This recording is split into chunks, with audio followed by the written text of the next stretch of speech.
So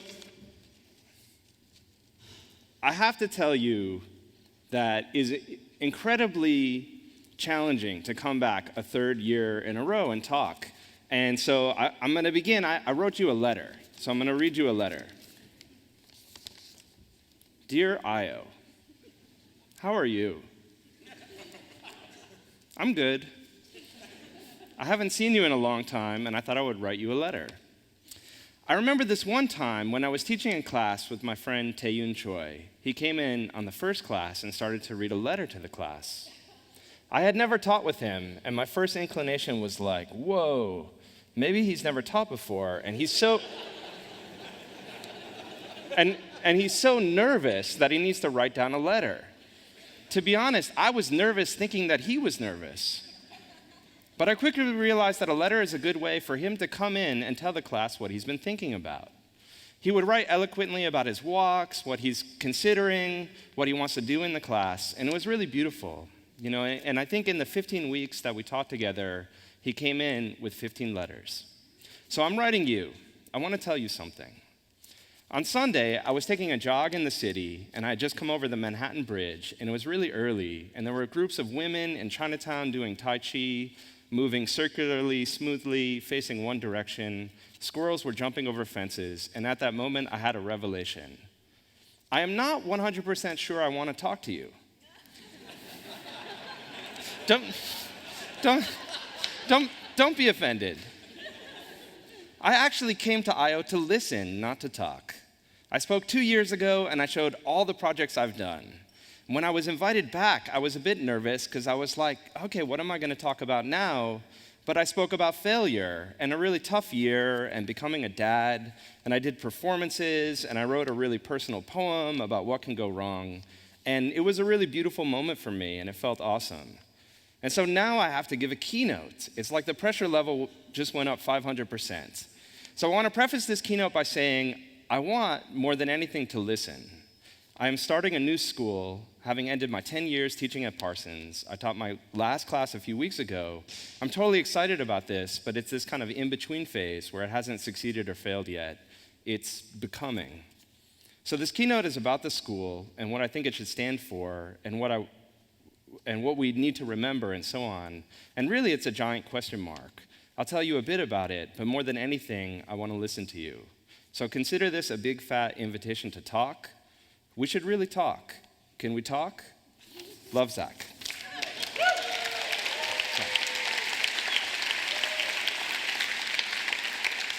That's my mailing. My friend Taeyun Choi has done all these kind of awesome drawings, so that's the mail drawing. So we're starting a school, and the school is called the School for Poetic Computation. And the way I structured this talk is to actually talk about the name. And it's really funny. I was talking to Casey today, and Casey's like, I love the idea for the school, but I'm not sure about the name. And I remember that he wasn't sure about open frameworks either. So I feel like at one point in my life, I have to get Casey to be comfortable with my name. But then he's like, okay, it's like a band, the name doesn't matter. But I want to take this apart, right? So we have school. And I've been teaching at a school called Parsons. And actually, I've been teaching so long that my ID card is completely worn out. And I taught my last class just a couple of weeks ago. And I was thinking, what are the things that I did as a teacher? Like, what's meaningful to me? And one of the things that I have done when I've been teaching at Parsons is every time I come in on the first day of class, I say, I adopt you.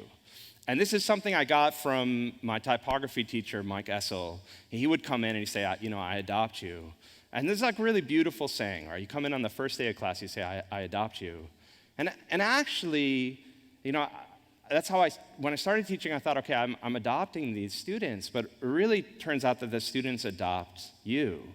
And that's what I've come to discover. So like when Evan called me up because of the iWriter project, or Theo, jumped into open frameworks, it's like the students adopt you.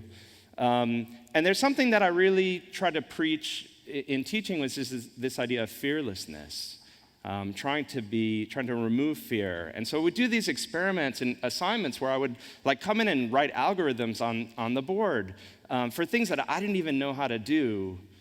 And invite the students to do it. So I had students basically creating like a whole library of computer vision, not using OpenCV, but doing it from scratch. And the whole idea was to promote fearlessness. And the last thing is to promote this idea that this is not hard. It's not easy, but also it's not hard. And out of this and out of the teaching came this Open Frameworks project. And I've talked about it at Eyeo before, but Open Frameworks was a tool, and it was a tool that was created at Parsons for students to help students make work. And the basic idea is that you don't need to be a computer scientist. That you don't need to read all the books in the library. That you can just get started. So this is a kind of demo reel of some Open Frameworks projects.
And an interesting thing happened this year is that I've been working with a woman named Carol Becker, and Carol is the dean of the art school at Columbia, and before that she was the dean of the art school at the School of Art Institute in Chicago.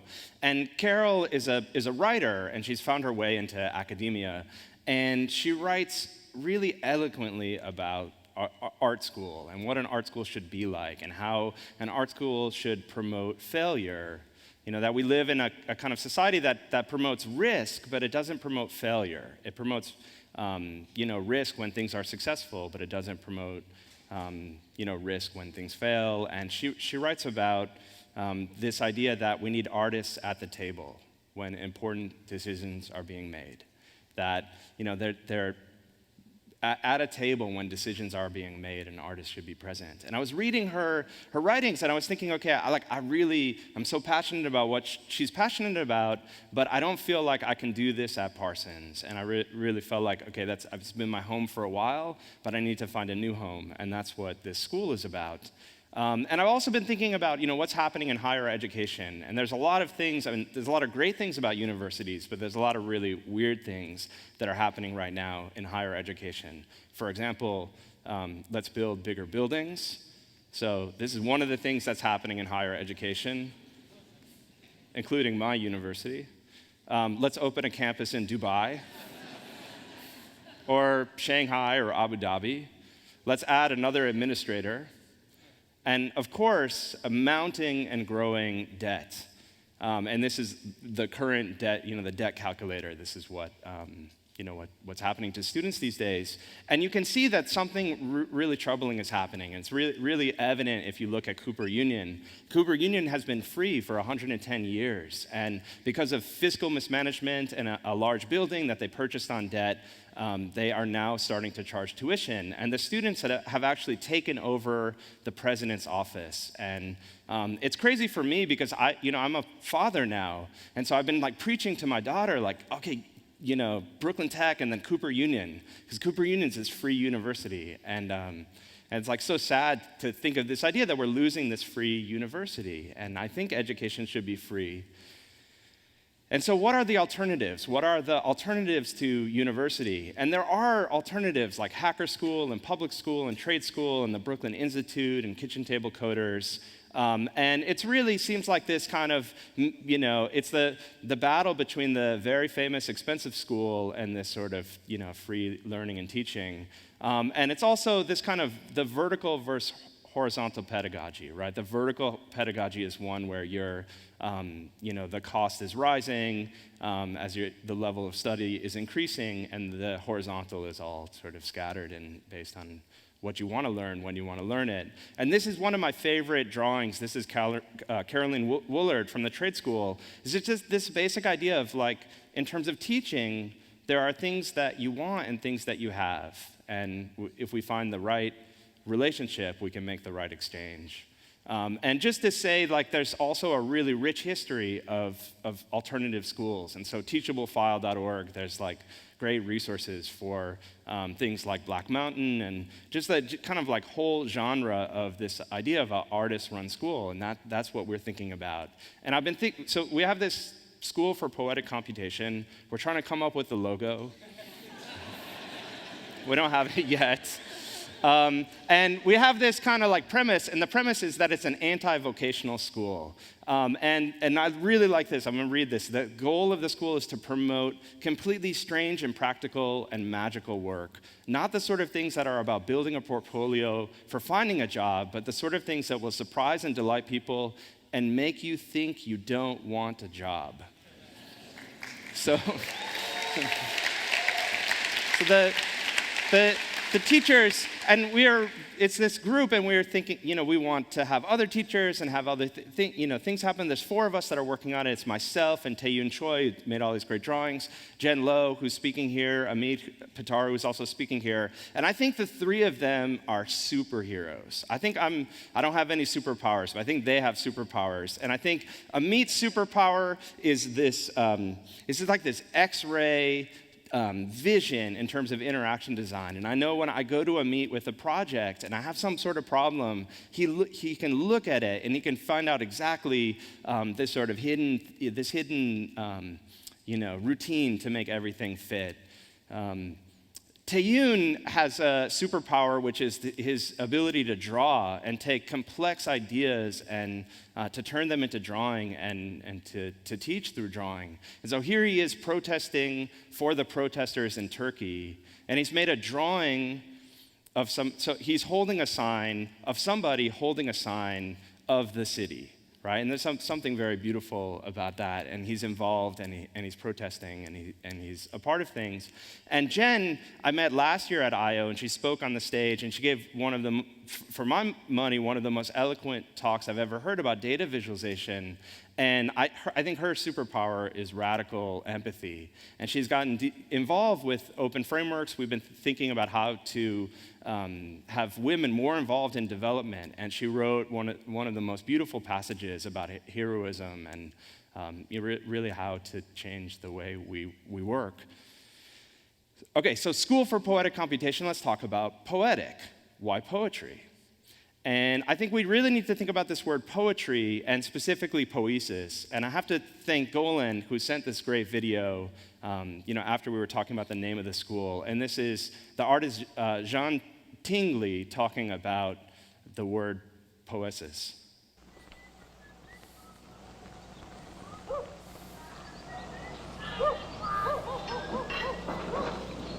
La cochonnerie a commencé avec Raphaël, et c'est une peinture horrible. C'est la fin du magnifique art primitif italien, et c'est là que le mot art fait son apparition, en plein milieu de la Renaissance. Avant, la notion d'art n'existait pas. Non, aucune notion d'art, ni chez les Égyptiens, ni chez les Mayas, ni chez les Indiens, ni chez les Chinois, ni chez les Grecs, ni nulle part. Ils avaient des gars qui faisaient des choses. La notion même de l'art n'existait pas. Elle a été inventée il y a 350 années. Et on a fait une vaste escroquerie avec ça. Et je trouve qu'il y a un mot qui est mieux, c'est la poésie. Le mot poétique est beau, parce que c'est au fond un mot étonnant, parce qu'il veut dire vivre. Le mot original veut dire vivre, simplement. Et ça me va. Mais le mot art, c'est de la cochonnerie, c'est ça. So he's saying the word he likes to use is poetry. I also think there's something really difficult for me about this term creative coder. And you see this word a lot, and it's used, it's used to describe the profession of what we do, like, I'm searching for a creative coder. But for me, it has this weird connotation, like, are other forms of coding not creative, right? Is it, and there's also this kind of strange idea of this word creative, like the creative city, the creative class. It has, for me, a sort of strange ring.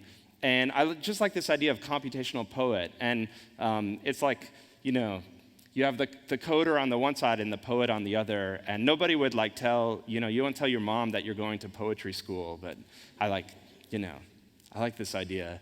And another kind of great video from Golan.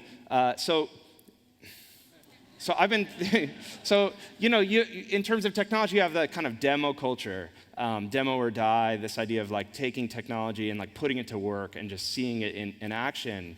And I really like this idea of a poem, right? We should use technology, we should make poems with it. And Golan points out just how easily it is to turn a demo into a poem. The other thing that I love about poetry is that it's this sort of like black sheep art form. So you go to a bookstore and you walk in the bookstore and you actually have to go to like the back of the bookstore to find the poetry section. Right? And the poetry section is full of books that are self-published and small publishing houses, and nobody's making money making poetry books, but it's beautiful. There's something really beautiful happening there.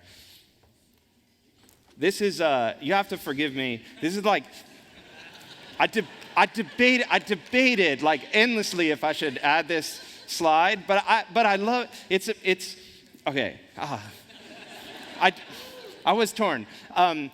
There's this moment in the Dead Poets Society where Robin Williams is describing why poetry, and he's using this Walt Whitman poem. And there's this great moment in the Walt Whitman poem that's just like, what is the point of poetry? So I'm gonna play it for you. Okay.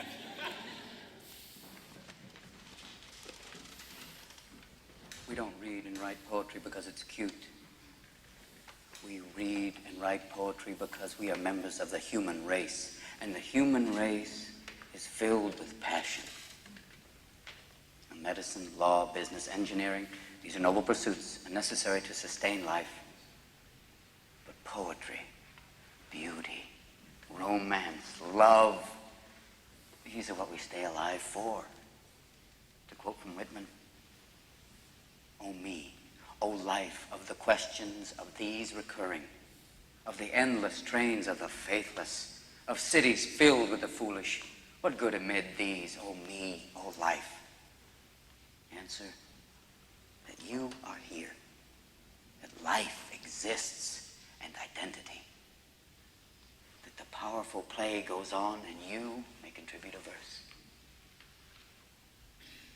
That the powerful play goes on and you may contribute a verse.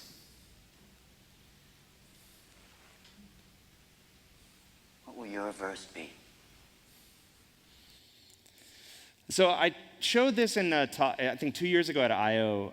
I showed this example. I want to show it again just to talk about what I think a poem is. And this was this kind of giant project at the Venice Biennial. This is this UFO. You wait in line. You put brainwave sensors on. I waited for like 2 hours, and you go back in this UFO, and you're supposed to have this sort of animation based on your brainwave reading. And this project's like a giant movie, like it's $1 million artwork. And it was really, really boring. Like I could not, super boring. And I turned the corner, and there was an artwork by a Portuguese artist named Laura Bellum. And this artwork is called The Lovers, and this is 2 boats that are in the water, and the lights are flashing on and off. And the boats, sometimes the lights are in sync, and sometimes the lights are out of sync. And you could just sit there. It's a kind of artwork that you would even miss walking around Venice. But you could sit there, and it's this thing that like, this is an artwork that costs, $300. It's nothing. It's a small thing. But it tells you so much about what it means to be alive, what it means to be human, what it means to communicate. And I've been thinking, I preach this idea in other talks. I've said art and artists are like R&D for humanity. But I've also been thinking that art, and in this case poetry, is also like an immune system for humanity. And that art, attacks and also like makes healthy. and thinking a lot about kind of poetry and language and computation and what are the similarities and what are the differences. And there's great examples. So this is, Florian Kramer points this out. This is a poet from the 17th century, and this was after a 30-year war. And he wrote this one phrase, "Let there be peace. Give us peace this time, I ask you, Lord." And he wrote this one phrase, and then what he did is he rearranged the words but kept the meter the same. So he wrote one line, and then it's almost like it's a computational algorithm, a combinatorial. He took the same words and rearranged them, and he wrote this line 24,000 times, right? So this is an anonymous poet in the 17th century that's creating a poem and a prayer and really a computational program. And there's like beautiful, I haven't totally, got all of the, my logic down about how poem and, poetry and code work, but there's great parallels. So you look at Apollinaire doing these calligrams and, this obfuscated C, this idea of using type and painting with type, creating images with type. And I think, poetry just in general is a beautiful form, and we should be looking at it, and we should be experimenting with it and thinking about how it relates to what we do. I've also been researching now and reading a lot about this from this poet, Kenneth Goldsmith, who's got a great book called Uncreative Writing. And he teaches this class, which is the whole idea is that you're not allowed to make any new words, that we have words all around us, and it's about appropriation and finding things. And he preaches this idea that, like, we're surrounded by text. So, like, wherever you look, you're on an airplane, and your entertainment system goes down, and it comes back up, and there's text everywhere. And, his idea is, like, this is the most text-heavy, period of time. Yeah. Text-heavy period of time, and it's like the best time to be a poet. Okay, so what does it mean if you have computation, if you have technology without poetry, and this is what computation technology without poetry look like? It looks like this. Born mobile. We're born mobile. You gotta be mobile if you want to be a top dog. Or a tough-ass warrior. Or super popular. Or a CEO. This is the moment the world has been waiting for. Today, everything changes. We wanted to take that model one step further. We are taking it one step further. The next big thing. The next generation. The next generation. Best-in-class smartphone in the world. This is the most innovative smartphone in the world. The most fast, great, really fast, faster, faster, faster, faster, faster, faster, faster than that. Great, really fast. Great, fastest, great. It's also, so technology without poetry is also about new stuff. I really like this. This is like an out-of-focus model putting a new phone in your face. And it's about presentations in convention centers. And you know what happens is, like, they set up and then they take it down. And then the convention center is empty, right? And I think we really have to ask this question is, do we want the ideas of the future? Do we want, if we make the logic that, technology affects society, technology affects culture, and that dictates the future, do we want ideas of the future shaped in convention centers, a place that have no history? Right? Do we want CEOs on the stage? And I would make the argument that we want people that understand our culture. We want people that understand openness. We want people that understand hackers. We want Gabriella Coleman on stage. We wanted Y on stage or Aaron Schwartz on stage. We want people that understand freedom, thinking about the future. So that's where poetic computation is. I think poetic computation is about approaching technology and imagining possible futures. And I want to talk about some projects that are really meaningful to me and that I think the school should be supporting. This is one of my favorite projects. This is an artist named Julien Marie, a French artist. He made this project called Digit. And it is seriously one of the most beautiful projects. It's a live performance. He's on stage.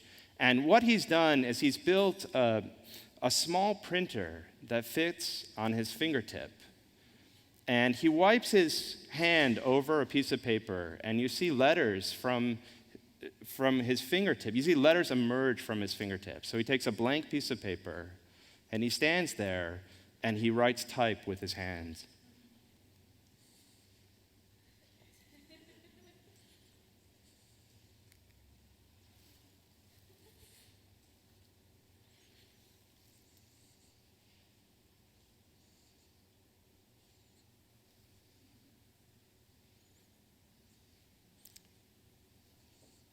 And I have been, I have saw this performance when I was at a show. We performed together in the same set sometimes, and I was at a show in Sonar in Barcelona, and I was doing a project with a magician, and then Julian would come in and set up and do this performance. And there was this moment, it was really like one of the most beautiful moments I've ever seen, somebody making a project, and he was telling a story, right? He's taking, it looks like he's making drawings now, but he's actually, he's programmed the text to tell a story. And he was telling the story about two people that were going to meet again. And he drew the runway with his fingertips, and he drew just a series of plus signs. And then he drew an airplane coming down onto the runway, and it was dots, right? So his fingertips, he's drawing this line of dots. And when the dots hit the runway, he just wrote the word screeching. And it was something so beautiful, seeing language composed just by moving his finger. Delicate Boundaries by Chris Segru. I talk about this all the time, probably every time I talk about open frameworks, but this is another project that for me is really, really meaningful. And this is a project Chris had been working on, these kind of crazy dance performances at Ars Electronica, and she wanted to make something that was really intimate. She wanted to make the most intimate form of interaction. And she designed a system where an element on the screen would come off the screen onto your hand. And it's basically a series of bugs that are on the screen, and when you put your hand up next to the screen, they come off onto your hand. And she told me a story, which was she was developing this at I-Beam, and one night she was in there, and let's see, fast forward so you can see what this feels like. She was in there, and she had a bug in her hand, and she couldn't reach the keyboard, right? And she had to go hit a key on the keyboard to go into debug mode, and she didn't want to let go of the bug, and she asked her friend to go grab the keyboard, and her friend looked at her like she was crazy. But there's something so magical about holding something in your hand. And we talk about artwork leaving the screen. We talk about wanting to leave the screen. And I think it's really beautiful, this project in particular, because things really do leave the screen. There's also work thinking about code and poetry. And there's a great book called Code Poems that Ishak Bertrand and a group of people have worked on. He put out a call, and he said to people in the community, can you write poems through code? And these are code that's meant to be read, not meant to be executed. And it's this beautiful book, and I have a copy with me if you want to see it. And I love this dedication page. It's probably my favorite dedication page that I've ever seen.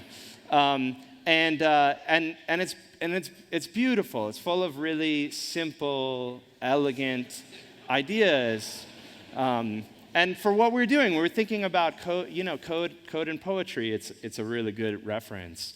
And the other thing that I really love about it is that it's printed in this extremely limited edition. So he worked with a kind of great publishing house. So it's very much like a kind of really a book of poetry. Like you published 100 pieces, is limited edition. It's sort of the opposite of what we think about code and software, but actually just making this book, and this book which is really kind of full of ideas of what it means to be human, what it means to be alive. There's a great project that I'm a super big fan of called the Recode Project, which is Matthew Epler and a group of people. And Matthew is a student at ITP, and was doing research, and he discovered these PDFs, this computer graphics and art PDFs from the 70s.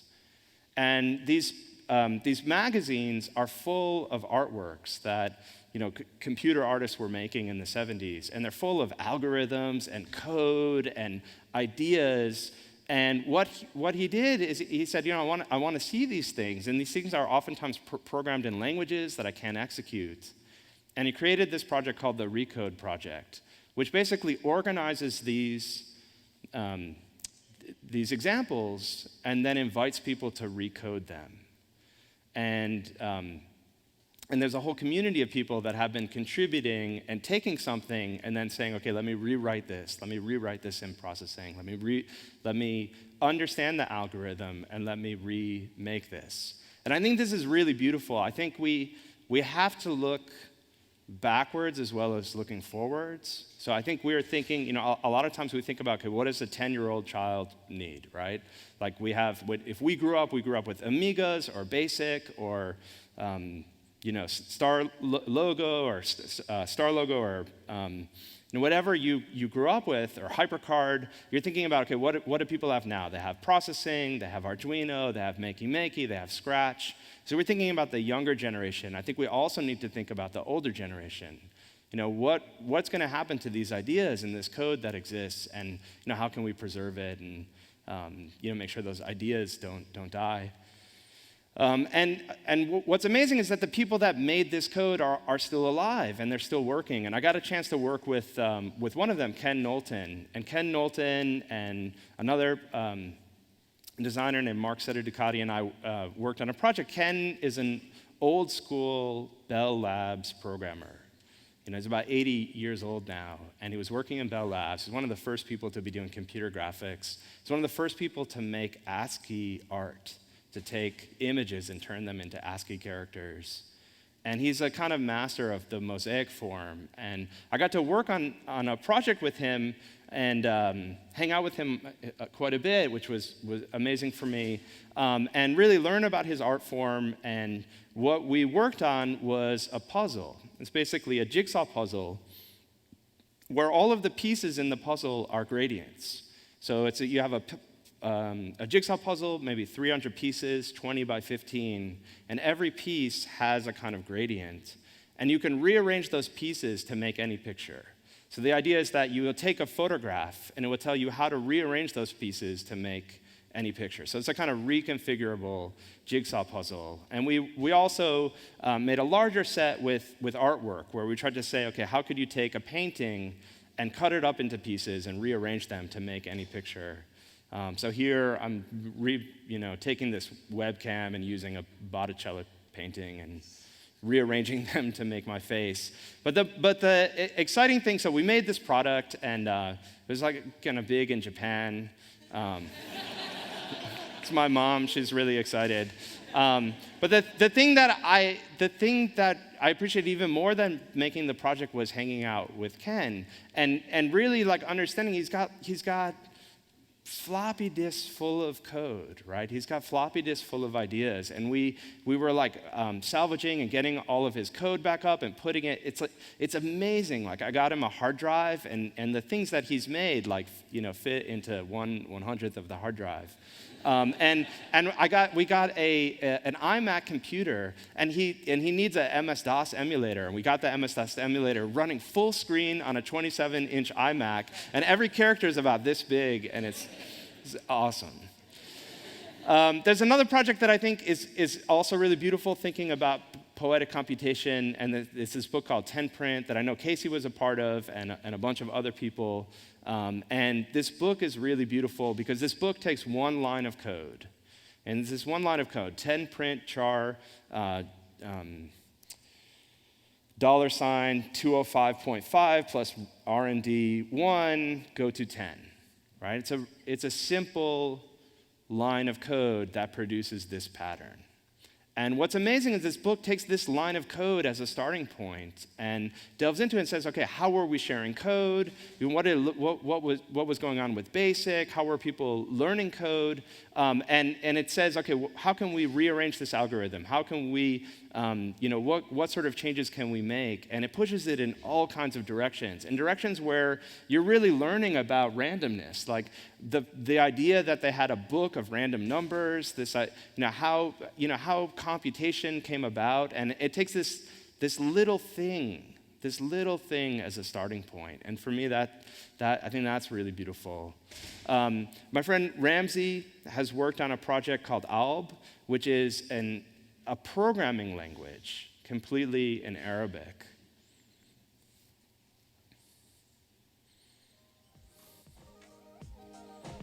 Elb, as far as I know, is the first programming language that is a conceptual art piece. The language can express any kind of computation. A big part of Elb was, could you really build a language that didn't use the Latin alphabet? Elb is built entirely on Arabic, and everything broke. Every text editor just has no idea what to do. The terminal is useless. All of the tools that I use to be creative while writing code fall apart. I thought it would be interesting to challenge that. So this is the Elb interface. It's modeled after a traditional terminal programming session. So you can write code directly into it. So I'm just going to print out my name. I type Qul. Qul means say in Arabic. Followed by that is what it is that I want it to print. And here this is my name written in Arabic, and it just prints it out directly after it. Arabic as a language has some very interesting properties that lend itself towards code. Arabic is a join language where certain letters join with the letter that follows them using a line, so that words form almost like solid forms. What you can do in Arabic is you can stretch out the length of that join. So you can align things perfectly in Elb just by stretching all the words out and make it look visually beautiful in a way that you couldn't do with English code. And that's entirely a result of just using Arabic as a text. I've implemented 3 algorithms. So I love this idea of people making languages or trying to say, okay, how can we make an Arabic programming language? I really like esoteric languages. There's a language that I cannot say the name of. But it's brain and then something that rhymes with puck. And this is how you say hello world. This is eight characters, and it's something like very, very strange and very beautiful. This idea of creating programming languages that are just like impossible, that are cryptic, that are, so deeply obfuscated. I won't show Pattern, Daito and Matoi's project, but they made an interface where you could actually tweet this brain something language at them, and they had an embroidery machine that they would control. But this is my favorite example of somebody doing something strange with this language. This is called body. How do I do? So he's using his body movement to program this esoteric language.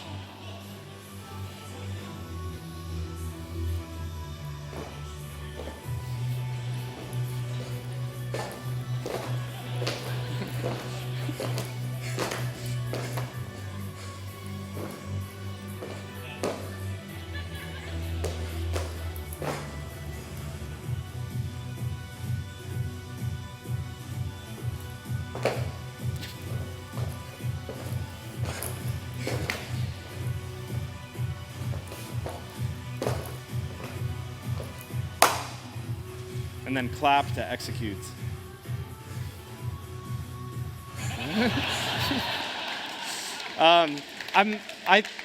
There's a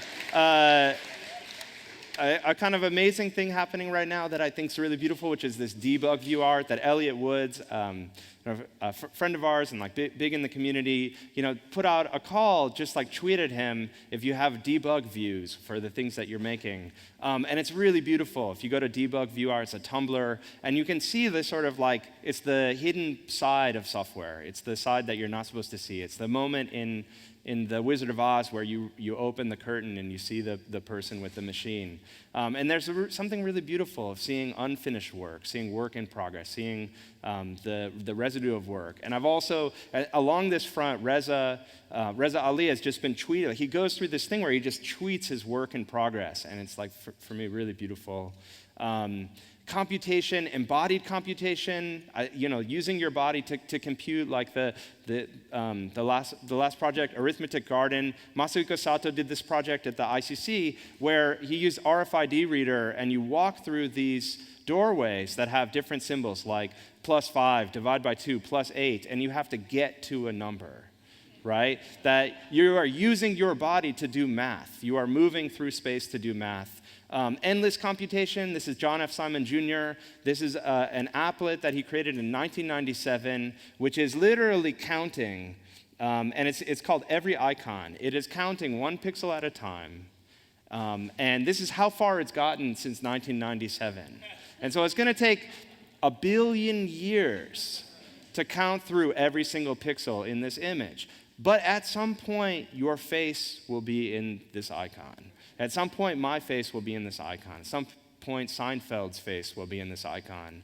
And there's something very beautiful about the kind of everything, seeing everything. Computation, bringing things to life. Carolina Sebeka, I love her work. She has this project called Wildlife where she hacks into the sensors in a car. She sees how fast the car is driving, and then she projects a tiger along with the car. And the speed that the car is driving changes the animation of the tiger.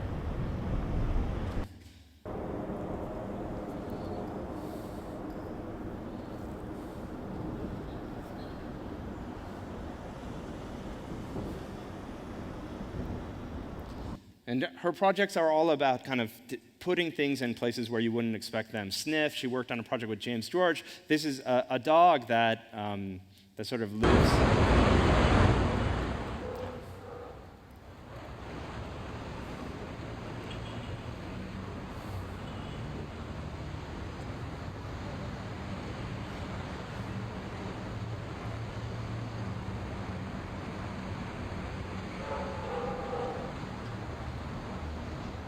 So it's about animals, and it's also about kind of a. For me, I find her work really about a sort of spirit world and seeing things kind of unexpected, in unexpected places. And so, what does this medium not need? This medium doesn't need computer labs. What this medium needs is other ways of learning. And there's beautiful things that are happening with how we learn in this medium. Cardboard Computer Workshop by Nicholas Roy. So he did this workshop where they basically took parts of the computer, right? Different aspects of what makes a computer, and they built it out of cardboard.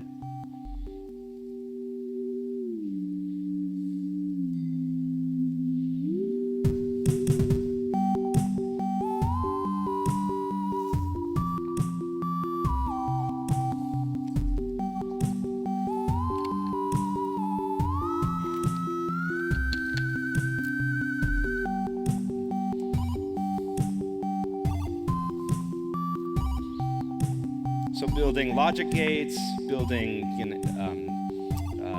input systems, and really thinking about how a computer works and designing pieces. There's another project that I really like called From Zero to C by Ubi DeFeo. And the idea that they have here is that what if you were able to think like a computer, but also like what if you taught programming without using a computer at all?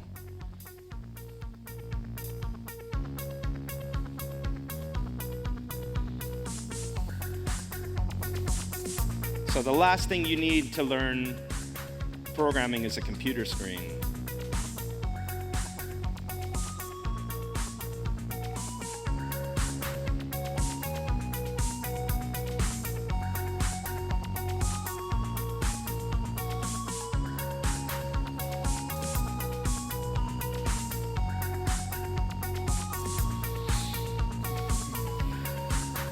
And they have a great tagline on the website. It's From Zero to C, but the tagline is, make-believe sounds better than simulation. So the last thing is the word for, right? We talked about school, we talked about poetic, we talked about computation, and the word for is really simple, right? You can have the school of something. You can have the poetic computation school. But the school for something is really about advocacy, right? It's really about promoting. It's really about figuring out what the medium wants and how can we be for it. And I like Taeyun made a great drawing of just like, this is what it means to be for, is to hold the sign. Now, I want to do a small experiment. Everybody stand up. Here's what I want to suggest, right? With everybody pointing their hand to the center of the room.